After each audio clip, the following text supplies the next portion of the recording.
Hello दोस्तों, आज हम लोग हिंदी व्याकरण के अंतर्गत चैप्टर नंबर 1 वर्ण विचार को देखेंगे। पहले उसका हम लोग क्या देखेंगे, थ्योरी देखेंगे। उसके बाद इसी के आधारित जो है ऑब्जेक्टिव प्रश्न को देखेंगे। तो चलिए शुरू करते हैं वीडियो। उससे पहले यदि आप हमारे चैनल पर नए हैं तो कृपया चैनल को सब्सक्राइब करके बेल आइकन को दबाना ना भूलें, ताकि आने वाले हर वीडियो का अपडेट आप तक सबसे पहले पहुंच सके। चलिए शुरू करते हैं आज का वीडियो। पहला है भाषा। भाषा किसको बोलते हैं हम लोग? भाषा व्यक्ति द्वारा सार्थक उच्चारित वाणी को भाषा कहते हैं। यानी व्यक्तियों के द्वारा जो है सार्थक उच्चारित किए गए वाणी को हम लोग क्या बोलते हैं? भाषा बोलते हैं। ठीक है। भाषा के मुख्य रूप से दो प्रकार हैं। एक है लिखित और दूसरा है मौखिक। दूसरा क्या है? मौखिक है। ठीक है। और तीसरा आता है ये क्या होता है? सांकेतिक। सांकेतिक का जो है यूज बहुत ही कम होते हैं। यानी गूंगे लोगों के लिए जो है सांकेतिक, या गूंगे बहरे लोगों के लिए जो है सांकेतिक भाषा का जो प्रयोग किया जाता है। तो वो हो गया भाषा के तीसरा रूप। ठीक है। तो मुख्य रूप से भाषा कितने रूप हैं?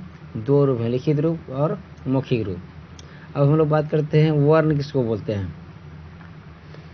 वर्ण उस ध्वनि को कहते हैं जिसके और टुकड़े नहीं किए जा सकते हैं। वर्ण उस ध्वनि को कहते हैं जिसको जो है और टुकड़ा नहीं किया जा सकता, उसको ही क्या कहते हैं हम लोग? वर्ण बोलते हैं। तो वर्ण का प्रयोग कहाँ कहाँ किया जाता है? देखो, वर्ण का प्रयोग ध्वनि चिन्ह तथा लिपि चिन्ह दोनों के लिए होता है ना। इस प्रकार ये वर्ण भाषा के मौखिक तथा लिखित दोनों रूप के प्रतीक हैं। वर्ण जो है भाषा के दोनों रूप, लिखित और मौखिक दोनों के लिए जो है प्रतीक है। क्या? वर्ण का प्रयोग किया जाता है। अगला है अक्षर किसे कहते हैं? अक्षर किसी एक ध्वनि या ध्वनि समूह की उच्चारित न्यूनतम इकाई को अक्षर कहते हैं। कहता है किसी एक ध्वनि या ध्वनि समूह के उच्चारित न्यूनतम इकाई को क्या बोलते हैं? अक्षर कहते हैं। अक्षर का उच्चारण वायु के एक झटके के साथ होता है। किसी भी अक्षर का उच्चारण जो वायु के एक झटके के साथ होता है। जैसे बोले क, यानी अचानक जो है मुंह से हवा का झटका निकला। ख, तो मुंह से अचानक हवा का झटका निकला। अ, यानी अचानक मुंह से जो हवा का झटका निकला, तेजी से निकलता है। ठीक है। तो इस तरह जो है किसी एक ध्वनि या ध्वनि समूह की उच्चारित न्यूनतम छोटी सी इकाई को क्या बोलते हैं? अक्षर कहते हैं। ठीक। उसके बाद यह अक्षर का उच्चारण वायु के एक झटके के साथ होता है। कोई भी अक्षर को हम लोग बोलते हैं तो हमारे मुंह से जो है वायु बहुत ही तेज झटके के साथ निकलती है। उसके बाद हम लोग कहते हैं वर्णमाला। वर्णों के व्यवस्थित समूह को क्या कहते हैं? वर्णमाला कहते हैं। जैसे क से लेके अक्षर ज्ञों तक, ये जो है एक तरह से क्या है? वर्ण है ना, व्यवस्थित है। क ख, इस तरह से क ख ग घ घ, च छ ज झ य, ट ठ ड ढ मूर्धन्य न, त थ द ध न, प फ ब भ म। इस तरह से जो है एक वर्ण को जो एक व्यवस्थित समूह में रखा गया है, इसी व्यवस्थित समूह को हम लोग क्या बोलते हैं? वर्णमाला बोलते हैं। इसी व्यवस्थित समूह को हम लोग क्या बोलते हैं? वर्णमाला बोलते हैं। ठीक है। उसके बाद आते हैं हम लोग वर्ण कितने प्रकार के होते हैं। वर्ण मुख्य रूप से दो प्रकार के होते हैं। एक होता है स्वर वर्ण, एक होता है स्वर वर्ण, दूसरा होता है व्यंजन वर्ण। ठीक है। एक होता है स्वर वर्ण, एक होता है व्यंजन वर्ण। तो स्वर वर्ण किसको बोलते हैं? स्वर वर्ण की बात करते हैं। जिन ध्वनियों के उच्चारण के समय हवा बिना किसी रुकावट के मुंह से निकलती है उन्हें स्वर कहते हैं। कहता है जिन ध्वनियों के उच्चारण, यानी जिन अक्षर के उच्चारण में हवा बिना किसी रुकावट के मुंह से बाहर निकलती है उसे स्वर कहते हैं। जैसे अ,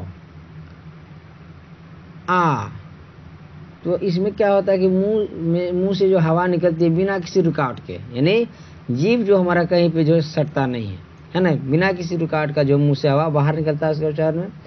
तो ऐसे वर्ण को हम लोग क्या बोलते हैं? स्वर वर्ण बोलते हैं। अब हम लोग बात कर लेते हैं स्वर वर्ण कितने प्रकार के होते हैं। स्वर वर्ण कितने प्रकार के होते हैं? ठीक है। स्वर वर्ण दो प्रकार के होते हैं। एक होता है ह्रस्व स्वर और दूसरा होता है दीर्घ स्वर। तो हम लोग पहले बात कर रहे थे ह्रस्व स्वर किसको कहते हैं। जिन स्वरों के उच्चारण में एक मात्रा का समय लगता है, कहता है जिन स्वरों के उच्चारण में एक मात्रा का समय लगता है उन्हें ह्रस्व स्वर कहते हैं। जैसे यानी छोटी मात्रा वाले जितने भी स्वर हैं उसको क्या बोला जाता है, ह्रस्व स्वर का। जैसे अ, ई, उ, ये सब क्या है, ह्रस्व स्वर के उदाहरण है। ठीक है, और बात कर लेते हैं दीर्घ स्वर। दीर्घ स्वर में क्या आता है, जिन स्वरों के उच्चारण में ह्रस्व से दुगुना समय लगे उन्हें दीर्घ स्वर कहते हैं। कहने का मतलब बड़ी मात्रा वाले शब्द को हम लोग क्या बोलते हैं, दीर्घ स्वर बोलते हैं। छोटी मात्रा वाले स्वर को हम लोग क्या बोलते हैं, ह्रस्व स्वर बोलते हैं, और बड़ी मात्रा वाले स्वर को हम लोग क्या बोलते हैं, दीर्घ स्वर बोलते हैं। जैसे दीर्घ स्वर में जैसे आ हो गया, दीर्घ ई हो गया, दीर्घ उ हो गया, है ना, ए हो गया, है ना, जिसमें क्या होता है कि हवा जो थोड़ा तेज गति से निकालना पड़ता है और थोड़ा जोर से बोलना पड़ता है। तो ऐसे स्वर को हम लोग क्या बोलते हैं, दीर्घ स्वर बोलते हैं। बड़ी मात्रा वाले स्वर को हम लोग क्या बोलते हैं, दीर्घ स्वर बोलते हैं। ठीक है, अब हम लोग बात कर लेते हैं व्यंजन किसको बोलते हैं। व्यंजन, जिस वर्ण के उच्चारण में स्वर की सहायता लेनी पड़ती है उसे व्यंजन कहते हैं। कहता है जिस वर्ण के उच्चारण में स्वर का सहायता लिया जाता है उसे हम लोग क्या बोलते हैं, व्यंजन कहते हैं। जैसे क जो लिखा गया है, क हलंत जोर अ मिल के तब क हुआ। जैसे हम लोग ख लिखते हैं, ठीक है, लिखते हैं, तो ख जो बना है, ख हलंत जोर अ मिल के तब जो है ख हुआ। जैसे ट लिखे हैं, ट लिखा हुआ है, ट जो बना है कैसे, ट हलंत जोर अ मिलकर तब जो ट बना है। यानी जितने भी व्यंजन वर्ण हैं उसके उच्चारण में जो है किसी न किसी रूप में जो है स्वर वर्ण की सहायता लिया जाता है। ऐसे वर्ण को हम लोग क्या बोलते हैं, व्यंजन वर्ण बोलते हैं। ठीक है, जिन वर्णों के उच्चारण में स्वर की सहायता लेनी पड़ती है उसे हम लोग क्या बोलते हैं, व्यंजन वर्ण बोलते हैं। अब बात करते हैं हम लोग व्यंजन गुच्छ। व्यंजन गुच्छ क्या होता है, जब दो या दो से अधिक व्यंजन एक साथ श्वास के झटके से बोले जाते हैं तो उन्हें व्यंजन गुच्छ कहते हैं। कहता है जब दो या दो से अधिक व्यंजन एक साथ एक श्वास के झटके में बोले जाते हैं उन्हें व्यंजन गुच्छ कहते हैं। जैसे क्यारी, क्यारी, स्मरण, व्यापक, है ना, इस तरह का जो कुछ वर्ड है तो उसी को हम लोग क्या बोलते हैं, व्यंजन गुच्छ बोलते हैं। ठीक है, अब हम लोग बात करते हैं अंतस्थ व्यंजन किसको बोलते हैं। अंतस्थ व्यंजन किसे कहते हैं। अंतस्थ व्यंजन का बात कर लेते हैं। जिन वर्णों के उच्चारण में जीभ, तालु, दांत तथा ओठ आपस में हल्का स्पर्श करते हैं उन्हें अंतस्थ व्यंजन कहते हैं। कहता है जिन वर्णों के उच्चारण में हमारा जीभ, तालु, दांत तथा ओठ आपस में हल्का स्पर्श करते हैं, थोड़ा सा यानी छूते हैं, तो उन्हें हम लोग क्या बोलते हैं, अंतस्थ व्यंजन कहते हैं। अंतस्थ व्यंजनों की संख्या कितनी है, 4 है। इसकी संख्या कितनी है, 4 है। कौन कौन है अंतस्थ व्यंजन, यो, रो, लो, वो, ये चारों जो है अंतस्थ व्यंजन का उदाहरण है। ठीक है, अगला हम लोग बात कर लेते हैं बलाघात। बलाघात क्या होता है, बलाघात क्या होता है। बलाघात किसी शब्द के उच्चारण में किसी अक्षर पर जो बल दिया जाता है वह बलाघात कहलाता है। कहता है किसी शब्द के उच्चारण में किसी अक्षर पर जो बल दिया जाता है वह क्या कहलाता है, बलाघात कहलाता है। तो जैसे हम लोग बात कर लेते हैं, जैसे करण, कमल में इसमें जो है क और म पर जो है ज़्यादा बल दिया गया है। ठीक है, जैसे करण और कमल में जो है ज़्यादातर किस पे बल दिया है, क पे और म पे, है ना। तो जिन वर्णों पे ज़्यादा बल दिया जाएगा उन्हें क्या कहा जाएगा, बलाघात कहा जाएगा। ठीक है, अतः रो और म पर जो है बलाघात है, रो और म पर जो है क्या है, बलाघात है। जिस भी शब्द का उच्चारण में हम लोग जिस भी वर्ण पर ज़्यादा बल देते हैं उस वर्ण पर जो है क्या लागू रहता है, बलाघात रहता है। ठीक है, बलाघात। कभी कभी पूरे शब्द पर भी बलाघात हो जाता है, यानी कभी कभी जिन शब्दों को जोर से बोलना पड़ता है, बल दे के बोलना पड़ता है, उन शब्दों में क्या होता है, बलाघात होता है। ठीक है, अब बात कर लेते हैं हम लोग अल्प प्राण। अल्प प्राण किसको बोलते हैं। अल्प प्राण जिस वर्ण के उच्चारण में थोड़ा श्रम लगाना पड़ता है। कहता है जिस वर्ण के उच्चारण, जिस अक्षर के उच्चारण में थोड़ा श्रम यानी ज़्यादा मेहनत यानी जोर लगाना पड़ता है, जिससे हकार की ध्वनि नहीं निकलती है, उसे अल्प प्राण कहते हैं। ठीक है, जिससे हकार की ध्वनि नहीं निकलती है उसको क्या बोलते हैं? अल्प प्राण कहते हैं। जैसे एग्जाम्पल में क्या है, प्रत्येक व्यंजन का पहला, तीसरा तथा पांचवा वर्ण जो है अल्प प्राण हो जाएगा। जैसे क ख के अंतर्गत हम लोग लेते हैं क ख ग, ये क ख ग घ के अंतर्गत जो है यानी पहला व्यंजन, उसके बाद तीसरा व्यंजन, उसके बाद पांचवा व्यंजन, ये क्या हो जाएगा? अल्प प्राण के उदाहरण हो जाए। उसी तरह से हम लोग को चौ में आएंगे तो च, ज और इयो, ये क्या हो जाएगा? अल्प प्राण के उदाहरण हो जाए। उसी तरह से हम लोग टो पे आएंगे तो टो, उसके बाद तीसरा क्या है? डो, उसके बाद लास्ट मूर्धन्य नो, ये सब क्या है? अल्प प्राण के उदाहरण है। उसी तरह से तो पे आएंगे तो क्या हो जाएगा? तो हो जाएगा, उसके बाद दो हो जाएगा, उसके बाद मूर्धन्य नो, दंत नो आ जाएगा। ये सभी क्या है? अल्प प्राण के उदाहरण है। तो अल्प प्राण क्या होता है? प्रत्येक व्यंजन का पहला, तीसरा और पांचवा वर्ण क्या कहलाता है? अल्प प्राण कहलाता है। ठीक है, अब हम लोग बात कर लेते हैं महाप्राण किसको बोलते हैं? जिस व्यंजनों के उच्चारण में अधिक श्रम लगाना पड़ता है, जिस व्यंजनों के उच्चारण में अधिक परिश्रम लगाना पड़ता है, जिससे हकार की ध्वनि निकलती है, उसे महाप्राण कहते हैं। तो प्रत्येक व्यंजन का दूसरा और चौथा वर्ण क्या कहलाता है? महाप्राण कहलाता है। जैसे क ख के अंतर्गत आ जाते हैं तो इसमें क्या है? दूसरा और क्या हो जाएगा? चौथा, ये दोनों क्या है? महाप्राण के उदाहरण है। जैसे चौ में आ जाएंगे तो छ और झ, ये हो जाएगा महाप्राण के उदाहरण। टो में आ जाएंगे तो ठ और ये ढ, ये क्या आ जाएगा? महाप्राण के उदाहरण हो जाएंगे। उसके बाद तो में आएंगे तो थ और ध, ये महाप्राण के उदाहरण हो जाएंगे। उसके बाद प में आ जाएंगे तो फ और भ, ये क्या आ जाएगा? महाप्राण के उदाहरण हो जाएंगे। ठीक है, इस तरह से प्रत्येक वर्ण का, प्रत्येक व्यंजन वर्ण का जो है दूसरा और चौथा वर्ण क्या हो जाएगा? महाप्राण कहलाएगा। ठीक है, अब उसके बाद हम लोग बात करते हैं घोष वर्ण। घोष वर्ण क्या होता है?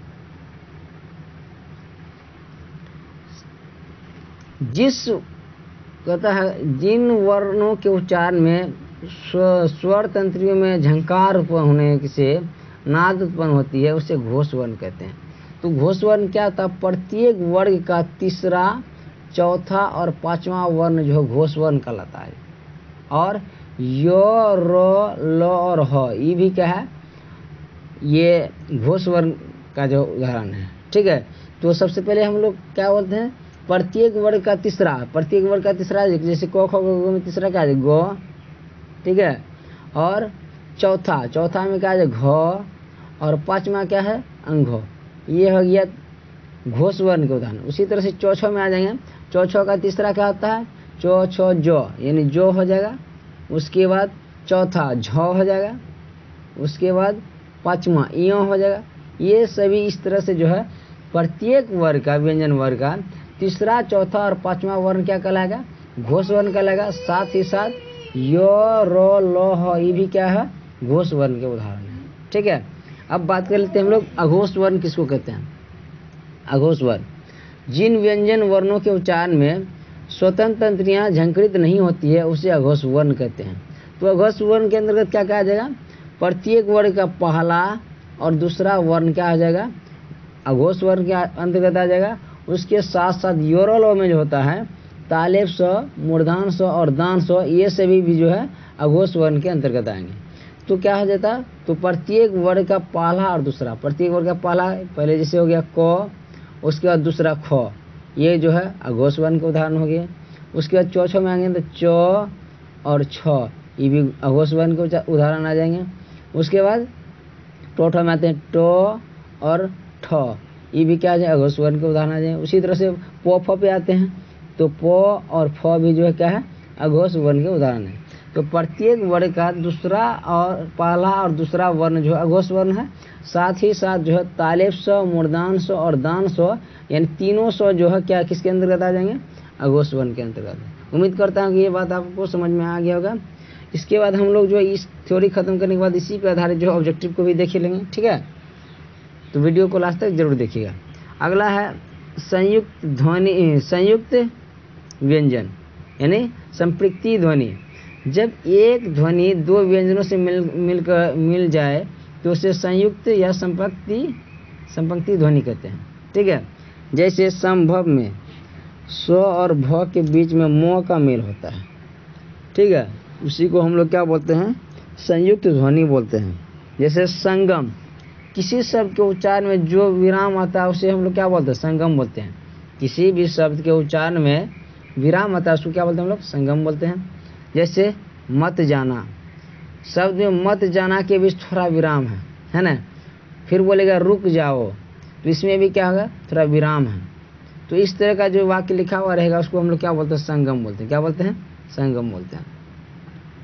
अगला हम लोग बात कर रहे हैं अनुतान। अनुतान क्या होता है, अनुतान किसको कहते हैं।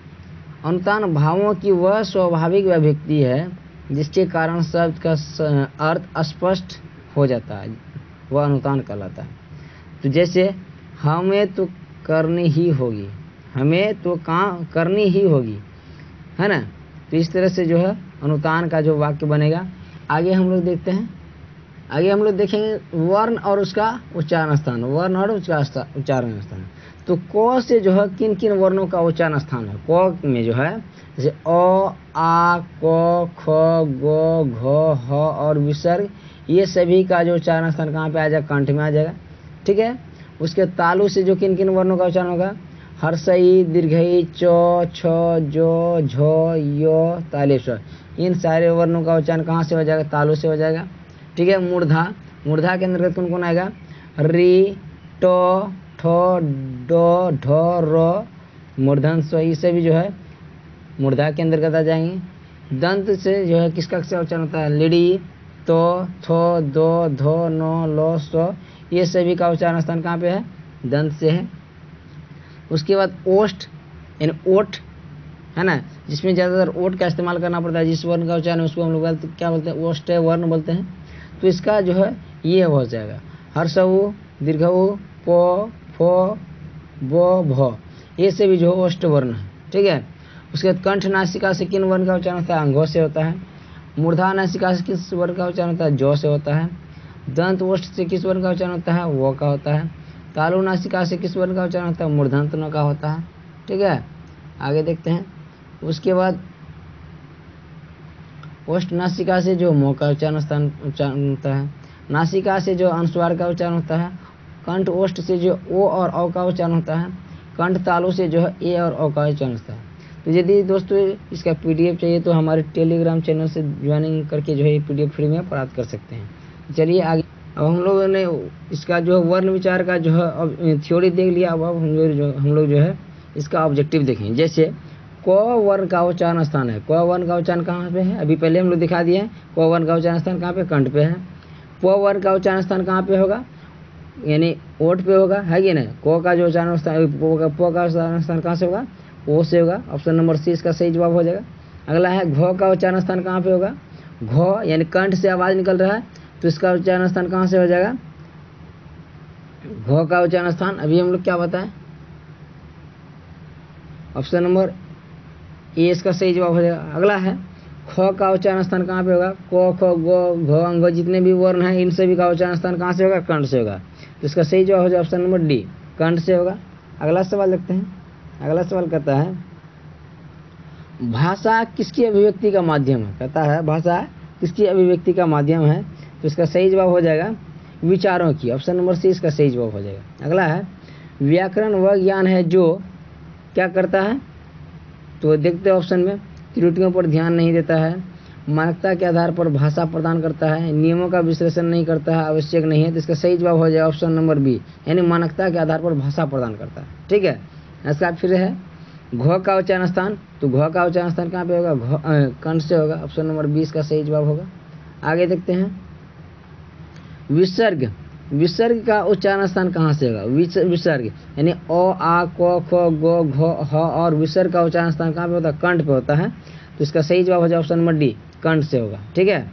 उसके निम्नलिखित में महाप्राण घोष वर्ण कौन है? महाप्राण घोष वर्ण कौन है? ठीक है। तो महाप्राण घोष वर्ण क्या होता है? देखिए इसका सही जवाब हो जाए ऑप्शन नंबर बी, 6 हो जाएगा महाप्राण घोष वर्ण। आगे देखते हैं दीर्घऊ का उच्चारण स्थान कहाँ है? दीर्घऊ का उच्चारण स्थान कहाँ पर है? तो दीर्घऊ का जो उच्चारण स्थान दीर्घऊ, तो इसका उच्चारण स्थान कहाँ पे होता है? ओष्ठ पे होता है। ठीक है। इसका सही जवाब हो जाए ऑप्शन नंबर ए, ओष्ठ। ठीक है। उसके बाद आगे देखते हैं अगला सवाल कहता है किस वर्ण का उच्चारण कंठ एवं तालु के सहयोग से होता है? तो इसका सही जवाब हो जाए ऑप्शन नंबर सी, ए। ठीक है। अगला है किस वर्ण का उच्चारण कंठ और ओष्ठ के सहयोग से होता है? कंठ और ओष्ठ के सहयोग से होता है। तो इसका सही जवाब हो जाएगा ऑप्शन नंबर ए, यानी ओ का उच्चारण स्थान जो है कंठ और ओ दोनों से होता है, ओष्ठ। ठीक है। अगला सवाल है अनुस्वार का उच्चारण स्थान कहाँ पे है? अनुस्वार का उच्चारण स्थान कहाँ पे है? तो इसका सही जवाब हो जाए ऑप्शन नंबर बी, नासिक से होता है। अगला है जिस स्वर के उच्चारण में एक मात्रा लगे उसे किस स्वर के नाम से जानते हैं? यानी छोटी मात्रा लगे तो उसको हम लोग क्या बोलते हैं? ह्रस्व स्वर बोलते हैं। क्या बोलते हैं? ह्रस्व स्वर बोलते हैं। अगला है जिस स्वर के उच्चारण में 2 मात्रा लगे उसे किस स्वर के नाम से जानते हैं? उसको हम लोग दीर्घ स्वर के नाम से जानते हैं। ओ आ ओ नहीं, आ और दीर्घ ये सब क्या है? दीर्घ स्वर के उदाहरण है। अगला सवाल है व्यक्ति द्वारा सार्थक उच्चारित वाणी को क्या कहते हैं?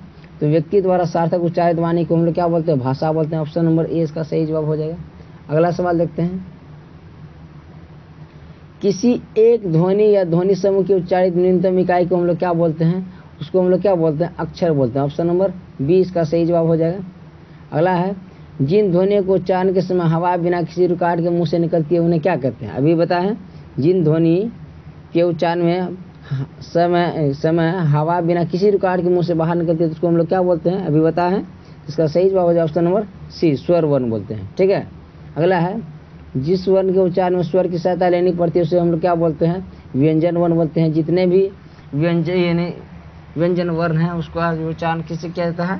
स्वर की सहायता से किया जाता है। अगला देखते हैं जिन वर्णों के उच्चारण में जीभ, तालु, दांत और ओष्ठ का आपस में हल्का स्पर्श करते हैं उसको हम लोग क्या बोलते हैं? तो इसका सही जवाब हो जाएगा ऑप्शन नंबर ए, अंतस्थ व्यंजन बोलते हैं। अंतस्थ व्यंजन कौन कौन हो जाएगा? यो, रो, ल, वो, ये सभी जो है अंतस्थ व्यंजन के उदाहरण हैं। अगला सवाल देखते हैं किसी शब्द के उच्चारण में किसी अक्षर पर जो बल दिया जाता है उसको हम लोग क्या बोलते हैं? बलाघात बोलते हैं। ठीक है। ऑप्शन नंबर डी इसका सही जवाब हो जाएगा। अगला सवाल देखते हैं। अगला सवाल क्या है जिस वर्ण के उच्चारण में थोड़ा श्रम लगाना पड़ता है और जिससे हकार की ध्वनि नहीं निकलती है उसे क्या कहते हैं? तो इसका सही जवाब हो जाएगा, कहता है जिस वर्ण के उच्चारण में थोड़ा श्रम लगाना पड़ता है और जिससे हकार की ध्वनि नहीं निकलती है उसे क्या कहते हैं? तो इसका सही जवाब हो जाएगा हकार की ध्वनि नहीं निकलती है उसको हम लोग क्या बोलते हैं? अल्पप्राण बोलते हैं। अल्पप्राण बोलते हैं। अल्पप्राण क्या होता है? प्रत्येक व्यंजन का पहला, तीसरा और पांचवा वर्ण क्या होता है? अल्पप्राण होता है। जैसे क, ग और अंग, ये सभी क्या है? अल्पप्राण है। यानी अल्पप्राण के अंतर्गत कौन कौन आ जाएगा? क यानी प्रत्येक वर्ण का जो है पहला, तीसरा और पांचवा वर्ण अल्पप्राण हो जाएगा। इसमें जो है हकार की ध्वनि नहीं निकलती है। इसका सही जवाब हो जाएगा ये हो जाएगा अल्पप्राण। ठीक है, अल्पप्राण। ठीक। अगला सवाल को देखते हैं। अगला है प्रत्येक व्यंजन का पहला, तीसरा और पांचवा वर्ण को क्या कहते हैं? तो अल्पप्राण कहते हैं। ऑप्शन नंबर ए इसका सही जवाब हो जाएगा। अगला है जिन व्यंजनों के उच्चारण में अधिक श्रम लगाना पड़ता है जिससे हकार की ध्वनि नहीं निकलती है उसको हम लोग क्या बोलते हैं? उसको बोलते हैं हम लोग महाप्राण। ऑप्शन नंबर सी इसका सही जवाब हो जाएगा। ठीक है। अगला सवाल देखते हैं प्रत्येक व्यंजन का दूसरा और चौथा वर्ण को क्या कहते हैं? प्रत्येक व्यंजन का दूसरा और चौथा वर्ण को हम लोग क्या कहते हैं? तो इसका सही जवाब हो जाएगा ऑप्शन नंबर सी, महाप्राण कहते हैं। ऑप्शन नंबर सी इसका सही जवाब हो जाएगा। अगला सवाल है जब एक ध्वनि को 2 व्यंजनों से मिल जाए तो उसे क्या कहते हैं? तो उसको हम लोग क्या बोलते हैं? संयुक्त ध्वनि कहते हैं। ठीक है। ऑप्शन नंबर ये इसका सही जवाब हो जाएगा। अगला सवाल है निम्नलिखित में संयुक्त ध्वनि कौन है? ठीक है, क्या है? संयुक्त ध्वनि कौन है? तो त्र जो है संयुक्त ध्वनि, यानी तो और रो मिल के जो है त्र बना। ठीक है, तो संयुक्त ध्वनि हो जाएगा। अगला है किसी शब्द के उच्चारण में जो विराम आता है उसे हम लोग क्या बोलते हैं? तो उसको हम लोग संगम बोलते हैं। ऑप्शन नंबर 20 का सही जवाब हो जाएगा। अगला सवाल है निम्नांकित में उसमें वर्ण कौन है, उसमें वर्ण कौन है? तो इसका सही जवाब हो जाएगा ऑप्शन नंबर ए, तालेब स्वर जो है उसमें वर्ण है। अगला है अंतस्थ वर्ण कौन है, इसमें अंतस्थ वर्ण कौन है? तो वो जो है अंतस्थ वर्ण है, ऑप्शन नंबर सी इसका सही जवाब हो जाएगा। अगला सवाल है निम्नांकित में एक मात्रिक मूल स्वर कौन है? एक मात्रिक मूल स्वर जो इसमें हो जाएगा ऑप्शन नंबर बी इसका सही जवाब हो जाएगा। अगला सवाल देखते हैं इसका। अगला सवाल है हिंदी वर्णमाला में स्वर वर्ण कितने हैं? कहता है हिंदी वर्णमाला में स्वर वर्णों की संख्या कितनी है? तो इसका सही जवाब हो जाएगा ऑप्शन नंबर ए 11। हिंदी वर्णमाला में स्वर वर्णों की संख्या कितनी है? 11। अगला सवाल है हिंदी भाषा किस लिपि में लिखी जाती है? तो हिंदी भाषा जो है देवनागरी लिपि में लिखी जाती है। अंग्रेजी भाषा रोमन लिपि में लिखी जाती है। ठीक है, तो अगला सवाल है वर्णों के समूह को क्या कहते हैं? वर्णों के व्यवस्थित समूह को हम लोग क्या बोलते हैं? वर्णमाला बोलते हैं। ऑप्शन नंबर सी इसका सही जवाब हो जाए। तो दोस्तों हम लोग आज जो है पहला चैप्टर का जो है व्याकरण का जो पहला चैप्टर है वर्ण विचार, उसका थ्योरी भी देख लिए और उसका ऑब्जेक्टिव भी कर लिए। यदि इसका पीडीएफ चाहिए तो हमारे टेलीग्राम से जो है जुड़ के आराम से जो पीडीएफ प्राप्त कर सकते हैं। आज से हम लोग प्रत्येक चैप्टर वाइज व्याकरण का जो प्रत्येक चैप्टर को जो है थ्योरी और ऑब्जेक्टिव के साथ देखेंगे। ठीक है, यदि चैनल पर नए हैं तो कृपया चैनल को सब्सक्राइब जरूर कर लीजिएगा। ठीक है, तब तक के लिए धन्यवाद। जय हिंद, जय भारत।